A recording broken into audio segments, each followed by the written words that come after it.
We might have just had the match of the year on an episode of Raw between Seth Rollins and Bron Breakker. Raw is over, let's talk about it. This match, Seth Rollins versus Bron Breakker Part 2, was absolutely insane. I mean, this was by far better than their backlash match. We had so many amazing spots. We had Braun tried to spear Seth through the announce table, and he countered it into a pedigree through the table.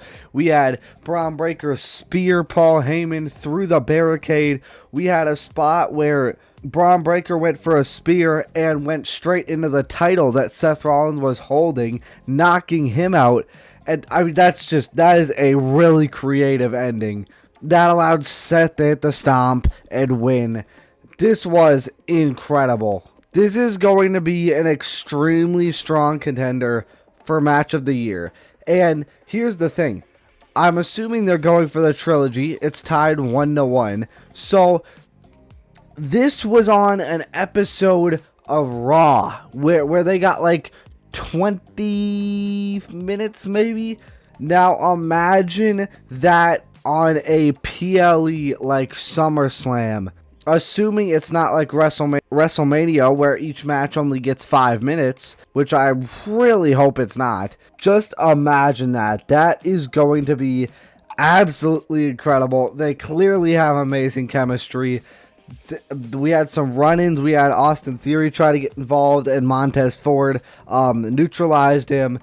Literally nothing to complain about in this match. It was just amazing. The hot take for this one is just saying it's going to be a match of the year contender, and I absolutely agree. However, I did find, this has got to be a joke. Like, there's no way that it's not. They said that was scripted. Lots of moments in the match, which clearly give clues about the match was fixed. First of all, it's not even a coherent sentence. Second of all, I mean, there's just no way there's someone this dumb. We had the Bloodline Acknowledgement Ceremony where Jacob Fatu did indeed fall in line with Roman Reigns and acknowledge his tribal chief. You guys already know, if you watched my Clash in Italy review, I really wanted Jacob Fatu to win in that at Clash in Italy, just because I think it would be a lot more interesting to see Roman chase the Ulafala and the World Heavyweight Championship back this summer, rather than Jacob just falling in line. And I'm not really a huge fan of this, but I'm definitely willing to give it a chance because it's the Bloodline. So, like, how could you not be at least a little bit interested? Like, is there going to be tension between Jacob and Roman? Is he going to turn on him? Was he faking it? I'm glad MFTs didn't get involved in this, by the way, because nobody wants to see that, quite frankly. Is there going to be some controversy between the Usos and Jacob? Maybe Jacob will start feeling like he's back in the MFT vortex again. I don't know why I said it like that, vortex. So I'm fairly interested. I kind of wish that Jacob won. Or, maybe there will be no controversy and they will just be like the most powerful version of the Bloodline that's ever existed. The hot take for this one is, quote, Jacob Fatu just sold his soul for Roman's dusty leftovers. This ain't Bloodline stronger, it's creative bankruptcy. Fatu was a monster who could have carried his own world title run. Now he's Roman's new errand boy after 5 years of the same nepotism circle jerk. Solo got buried for this recycled slop. WWE really said, let's milk Samoan family drama until the fans riot. I don't know how Solo got buried, and I don't know how Jacob Fatu apparently isn't a monster anymore. This person doesn't seem to realize that he could turn on Roman next week for all we know. I don't think he's going to be Roman's errand boy. I don't think it's going to be the same as when he was in MFT, hopefully. Then we had the first round of the King of the Ring tournament, and it was a fatal four-way between Penta, Solo Sikoa, Obafemi, and Carmelo Hayes. Banger of a match. But also, I'd like to ask, why in the world are the King of the Ring tournament matches fatal 4-ways instead of one-on-ones? I feel like a major part of the King and Queen of the Ring tournaments is you beat the other person one-on-one, meaning you're definitively better than them. In a fatal 4-way, you can lose without taking a pin. It doesn't seem very logical. And Obafemi ended up picking up the win, which I love this decision. Even with the injured arm from the Kimura lock from Brock Lesnar, he was selling that the whole time. He didn't even do like the full strut because his elbow hurt. He cut a great promo after the match. There was nothing to complain about here except for the fact it was a fatal 4-way. Oba still looking like a monster, not getting buried or anything like that. And this helps keep his momentum going into Brock's retirement match at SummerSlam.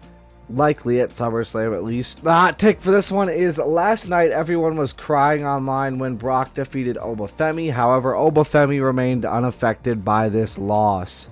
If you guys watched my review or my predictions video for Clash in Italy, you would know I was okay with any result. I predicted a no contest. Brock ended up winning.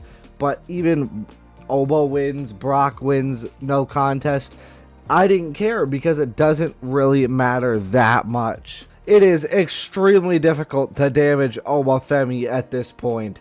The crowd is behind him.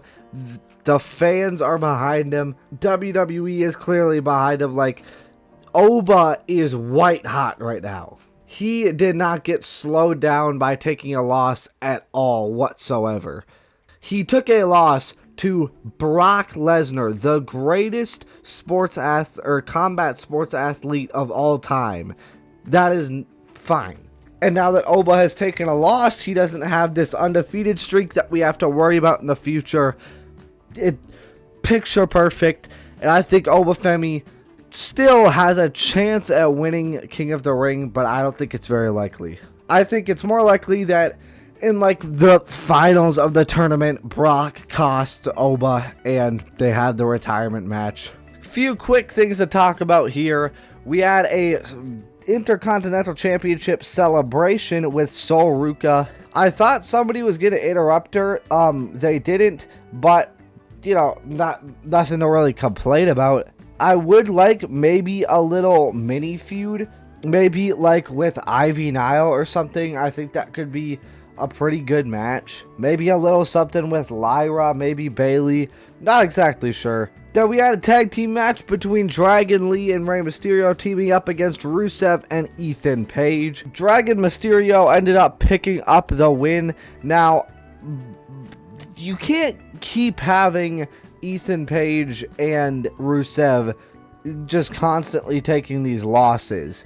They have to win some matches because Rusev is on a cold streak. He's on a losing streak. He needs some wins. Ego just lost to Penta and now taking the pin here. We need to get Ethan Page and Penta some wins desperately. I just want to talk about this because it was really funny. There was a backstage segment with Adam Pearce and LA Knight. Yeah! And he asked Adam Pearce, Adam, let me ask you something. Are you feeling oozy? Because if you're feeling oozy, you want to turn back time, we can get you an Oofalafa, and maybe you'll join the bloodline. I love LA Knight so much, man. LA Knight, everybody knows he deserves to get pushed more. I am one of the biggest LA Knight fans. This was really funny, though. Then we had the first match in the Queen of the Ring tournament between Io Sky, Lash Legend, Roxanne Perez, and Julia. Just another banger of a match. Io Sky ended up picking up the win and advancing in the Queen of the Ring tournament. I think it would be really interesting to see Julia, advance, maybe go deep in the tournament. at no point expected her to, because WWE is genuinely just burying her. But, you know, it would have been a really cool thing to see. Didn't really see Lash winning because it seems like she's getting involved in the Women's U.S. Championship division. I did think Roxy would actually be another really good choice to go deep into this tournament. I would have liked to see her versus Liv at SummerSlam for the title. Now, of course, that's not ruled out because she still could just turn on Liv and end in a championship match. Io could maybe go challenge Rhea, and Roxanne could challenge Liv.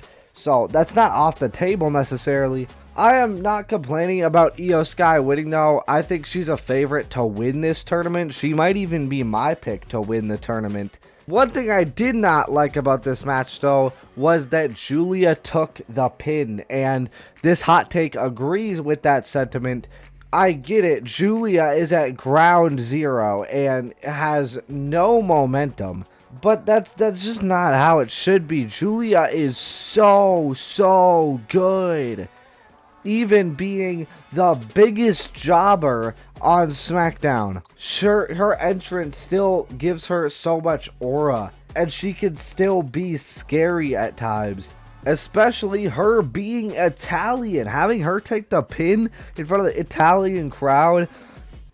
I don't know, man. It's just, it's unfortunate. And real quick, speaking of the crowd, this crowd has been absolutely insane.